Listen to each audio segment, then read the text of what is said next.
Ramón Tejada Holguín, como les dije ahorita, está con nosotros. Vamos a comentar sobre la realidad política dominicana, económica, social, etcétera, etcétera, etcétera. Pero sobre todo hablemos del discurso de rendición de cuentas del presidente de la República. Una pieza interesantísima porque es como el resumen ya, ¿no? La última del primer trecho de los 4 años, si vamos a hablar en estos términos, ¿no? Es un resumen bastante apretado, aunque fue largo, de lo que han representado estos 4 años.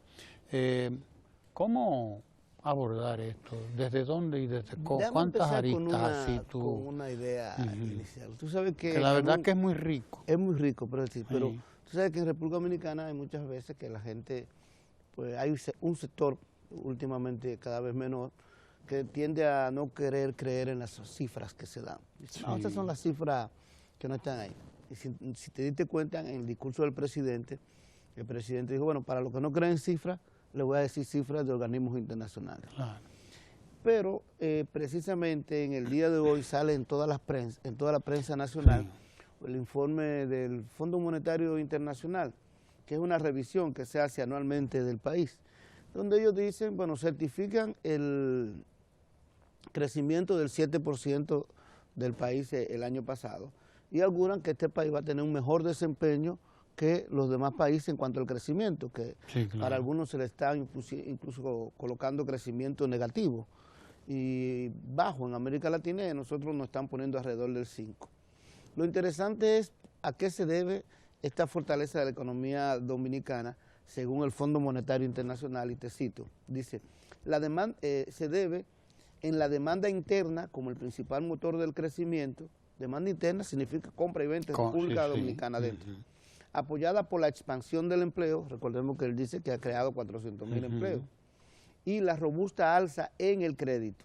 Y en cuanto a lo internacional, los bajos precios del petróleo y la recuperación de los Estados Unidos de Norteamérica. 3 elementos de 5 son demanda interna, que son internos, y a lo que ha aludido el presidente. Claro. Demanda interna significa que la gente está comprando más cosas, de las cosas que también se están produciendo aquí y de las que se importan, y esto tiene que ver con la visita sorpresa, la estimulación a la producción, el mayor nivel de producción que hay en el campo, situaciones como la que acaba de presentar con la industria de la aguja. El empleo, la expansión del empleo, donde el presidente ha dicho, hemos creado 400,000 empleos, ahí lo está certificando el Fondo Monetario Internacional cuando dice que es una de las causas del crecimiento. Y la expansión del crédito.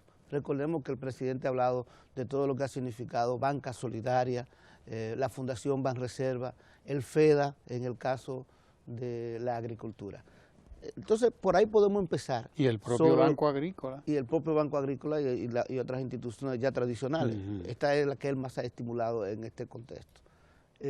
Por ahí podemos empezar para decir cómo precisamente la crítica que se ha querido hacer el discurso como discurso reeleccionista, fantasioso, lo están validando el discurso de ese punto de vista, instituciones como el Fondo Monetario Internacional. Y es un discurso desde ese punto, como te decía, que debe ser evaluado, creo como cuando tú empezaste a decirlo, en función de que es el discurso de rendición de cuentas de este periodo, el último discurso de este periodo gubernamental, de este periodo de gobierno. Ya el próximo corresponde al primer periodo de gobierno, al primer discurso del próximo periodo de gobierno. El que nosotros esperamos sea el segundo periodo de gobierno del presidente Danilo Medina. Creo que tocó todos los temas sensibles de la República Dominicana: educación, salud, vivienda, infraestructura, transparencia y corrupción, seguridad ciudadana, empleo. Mi pyme. Y también tuvo una característica muy buena para un contexto como República Dominicana. Si te das cuenta, desde diversos ángulos, como bien lo señala el presidente, hay como una cierta tendencia al pesimismo y a no creer en las propias fuerzas. Yo no sé si tú has visto la expresión a veces que cuando pasa algo malo, cualquier cosa, hay gente que dice, tenía que ser dominicano, como que ser dominicano es algo malo, como, mira ese producto, tenía que ser dominicano. Y dice, no, Nosotros hemos avanzado bastante y tenemos que comenzar a confiar en nuestra propia fuerza. Y lanzó una idea que a mí me pareció excelente. Durante mucho tiempo la gente hablaba del sueño americano, que es lo que quiere la gente. Él dijo, vamos a lanzar el sueño dominicano. ¿Qué queremos como dominicanos? Vamos a ver la vida con optimismo. En realidad, convocó a la sociedad dominicana para que todos juntos nos unamos hacia ir hacia nuestro futuro, hacia un futuro mejor, hacia una sociedad menos desigual, hacia una sociedad con menos pobres, cada vez menos pobres, hasta tratar de eliminarlo, hacia una sociedad con más empleo, pero también hacia una sociedad más unida, más creyendo en nuestras propias fuerzas, creyendo en el otro y por lo tanto una sociedad cada vez que se cree un ambiente que permita que cada uno de nosotros pueda desarrollar totalmente las capacidades que tenemos. Fue un mensaje optimista, pero además demostrando, como diría Obama, que sí se puede, sí, con hechos concretos, demostrando que está colocando la base para convocar a la República Dominicana, a la ciudadanía, a los ciudadanos y las ciudadanas dominicanas, para construir un mejor país. Yo creo que ese es el mensaje principal de ese discurso. Por primera vez, él enuncia hacia los cuatro vientos, algo que algunos funcionarios, particularmente el ministro de Educación, que habla de una revolución educativa, y llena la boca, sí se le ve cuando habla de una revolución educativa. Y con mucho orgullo. Sí, mucho orgullo. Como su legado. Claro. Pero el presidente dijo, creo que de las pocas veces que, quizás la primera vez que lo hace en su rendición de cuentas, y no es casualidad que lo haga en su cuarta rendición de cuentas, dice, estamos haciendo una revolución democrática, pacífica y casi en silencio. Sí. Me llamó la atención esto, ¿no? Y casi en silencio. Sí, ahí el presidente, hay alguna gente que ha hablado de que él no habla mucho, que eso, y él le responde, bueno, yo soy de mecha larga y además respondo con hechos. Y precisamente, fíjate cómo, por ejemplo, la visita sorpresa, no hay periodistas. No. Él ha rechazado por todos los medios que ahí haya alguna, porque le gusta el contacto directo con la gente. Entonces, siempre en presencia de periodistas, de cosas, puede haber un nivel de inhibición. Va a la gente de la propia presidencia.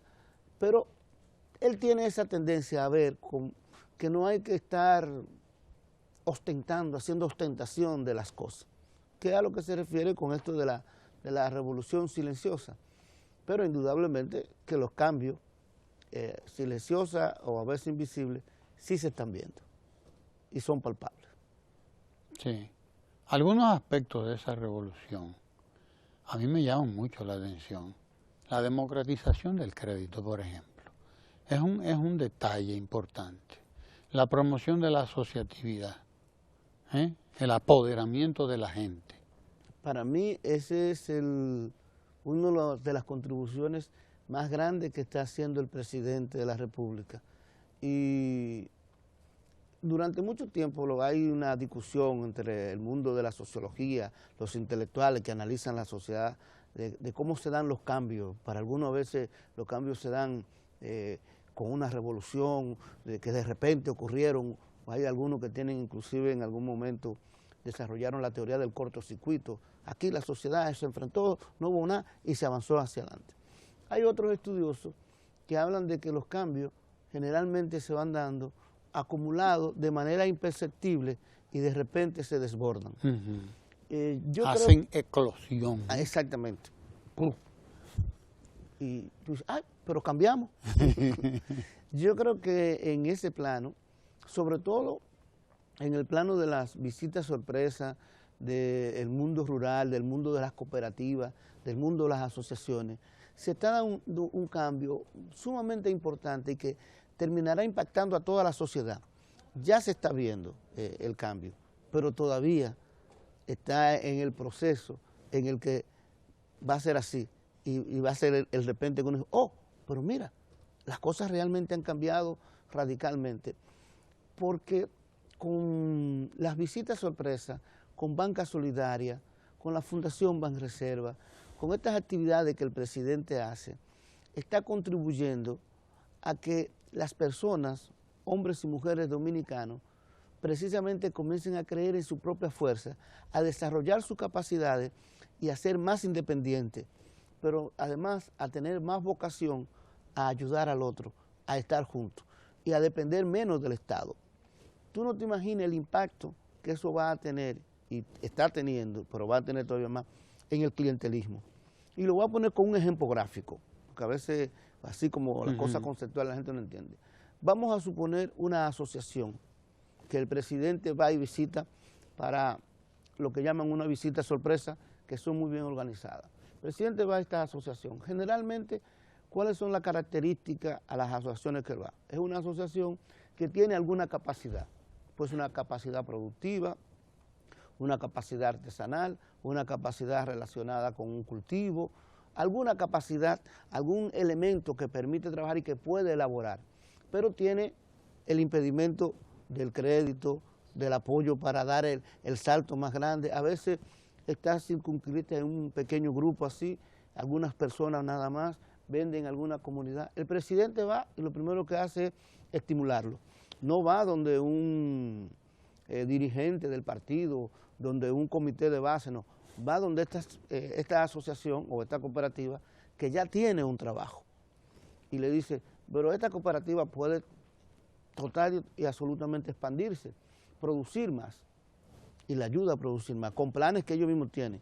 La gente ahí primero comienza a aprender a planificarse, comienza a hacer planes, a pensar en, si me prestan esto, yo voy a tener en tanto tiempo una ganancia, la voy a reinvertir, etcétera, etcétera. Un primer elemento es, tú sabes que habla mucho de la improvisación, sí, el aprender a planificarse y a ver las cosas en plazos ya establecidos. Yo hago esto, invierto esto, voy a obtener aquello.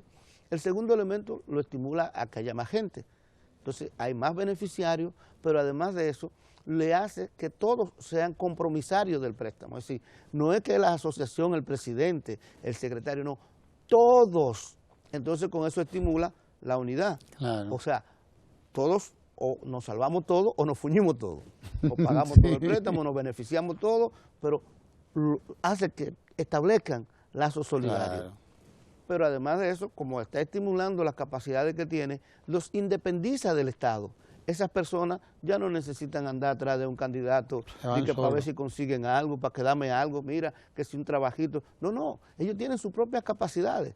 Y además de eso, lo que le ha sido el Estado es que le ha dado el empujón, le ha prestado el dinero, le ha creado el ambiente, lo que deben hacer todos los estados, el ambiente para que ellos produzcan. Entonces tú te imaginas eso reproducido en 160, ponte tú que eso haya ocurrido solamente en 80 visitas sorpresa. Te imaginas el impacto que eso va teniendo en la sociedad dominicana, el impacto acumulado, en donde la gente comienza ahí, además de eso, a tener un ejercicio más democrático, porque cuando tú tienes una cooperativa, tú debes dinero, todos tienen que pagar, hay que saber negociar y ponerse de acuerdo entre ellos. Entonces, ese es el tipo de contribución y el tipo de revolución silenciosa y de cambio que en poco tiempo lo vamos a ver más tangible, que podemos decir que es prácticamente un cambio social. Sí. Y es a lo que convocó el presidente en su discurso, cuando habla del optimismo y de creer en nosotros mismos y de construir el sueño dominicano. Acaba de salir, a propósito de eso, una encuesta, la encuesta Greenberg Diario Libre, ¿no? Greenberg, Rosland, no sé cuánto, Research, Diario Libre. Y a mí me llamó mucho la atención la motivación de la señora que presentó la encuesta, una apellido Rice, Janet, no recuerdo bien, apellido Rice, que ella decía que la lectura de la encuesta decía, así mismo, repito, que hay en la gente una sólida sensación de mejoría. Estaba entre comillas incluso aquello, hay una sólida sensación de mejoría y por eso tiene está en la continuidad. O sea, por eso la gente prefiere o pretende o busca la continuidad. Hay dos cifras que ella da que son muy significativas. Y es una, que el 66% de las personas que respondieron la encuesta, 66%, 66. dicen que en estos 4 años su vida ha cambiado para mejor. Es decir, esa sensación de mejoría es inédita en República Dominicana para un gobierno que está terminando. Pero lo que decían que su vida no había cambiado para mejor eran apenas 28%. Pero hay otro elemento todavía más interesante que es un 69% de las personas entrevistadas que decían que las cosas van por buen camino y por ahí deben seguir. Sí, 69%. 3 más que el 66 aquel. 3 más que el 66. Que si tú te pones a pensar, lo que estamos diciendo ahí es que el techo de votación del presidente es alrededor de 67, 68 o 69 mismo. Pero además el 80% dice que aprueba la gestión de gobierno. Y un dato significativo de esa encuesta que hay que prestarle atención es que el 56%, oye bien, 56% de los votantes del PRM sostienen y dicen que el presidente lo está haciendo muy bien. Hay un problema ahí. O sea, es una encuesta que, precisamente otra encuesta que valida lo dicho por el presidente de la República. Fíjate cómo se ve, el 90% está satisfecho con educación. Inclusive ahí se ven los problemas que el presidente mismo admitió y presentó que todavía quedan como retos. Cuando el presidente dice, nosotros hemos sacado 900.000 personas de la pobreza, pero ¿quién le dice eso a un pobre que todavía queda, a una mujer que necesita? O los índices de seguridad ciudadana han mejorado, pero ¿quién le dice eso a una mujer que acaba de ser asaltada? Y se comprometió a profundizar en ambas cosas y a tener planes mucho más, bueno, están siendo efectivos, pero a profundizar y a tener planes más efectivos, reforma policial, etcétera. Y precisamente esa encuesta sostiene que esos son los aspectos en los que la gente tiene mayor nivel de insatisfacción o dice que ahí hay mayor nivel de retos, como lo había dicho precisamente el presidente de la República. Ahora, lo interesante es ver cómo precisamente a 10, 11 semanas de un proceso electoral, un presidente que está terminando su primer mandato conserva todavía ese nivel de aceptación. 80% es muy alto. No se había visto en República Dominicana. No se había visto. Excepcional. Y yo diría que en buena parte de América Latina eso no es común, ¿eh? No es común. Antes, previo a esto, en sus primeros mandatos, había ocurrido con Evo Morales, con Correa y con Chávez. Pero cuando vino el presidente, él se ha convertido en el que tiene mayor nivel de aceptación en América Latina. De hecho, hay una broma que le hizo una vez Correa al presidente, diciéndole, oye, ¿qué es lo que tú estás haciendo? Que me quitaste, estoy incómodo contigo. Un dato antes de que terminemos, porque ya nos están haciendo señales ahí, para que no se nos vaya el tiempo de comentar el discurso, ¿no? Me gustó una parte, no solo la de la revolución casi silenciosa a la que se refiere el presidente, sino a la de superación de los mitos. Habló de los mitos, dice el mito de que los pobres no pagan. El mito de que los pobres no pagan, el mito del pesimismo. Del pesimismo. De que nosotros, los dominicanos no podemos valernos por nosotros mismos, por nuestras propias fuerzas. El mito de que la educación dominicana no sirve. O de que el pobre no tiene derecho o el a mito la de salud. Que la República Dominicana en todos los índices sale mal. Y ahí presentó índices internacionales donde no estamos como queremos estar. Claro. Pero hemos mejorado todo lo que se puede mejorar en 3 años y medio, que eso es lo que es importante. O sea, es imposible tú hacer una mejora absoluta. Y aún así hay algunos índices en los que prácticamente nosotros duplicamos nuestro puntaje, como por ejemplo el índice de presupuesto abierto, que pasamos de 29 a 52 en 2 años. En 2 años. Bien. Bueno, hay más días que longaniza, así que quédese usted con nosotros, que la semana que viene probablemente volvemos a hablar de las cosas que nos han quedado ahí en la gatera con Ramón Tejada Holguín, porque ahora le toca el turno al bate a Ecomundo con Lucas Vicens. No se vaya, quédese ahí, que ahora es que esto se pone bueno, como decía aquel señor. Bot Canel. Sí, señor.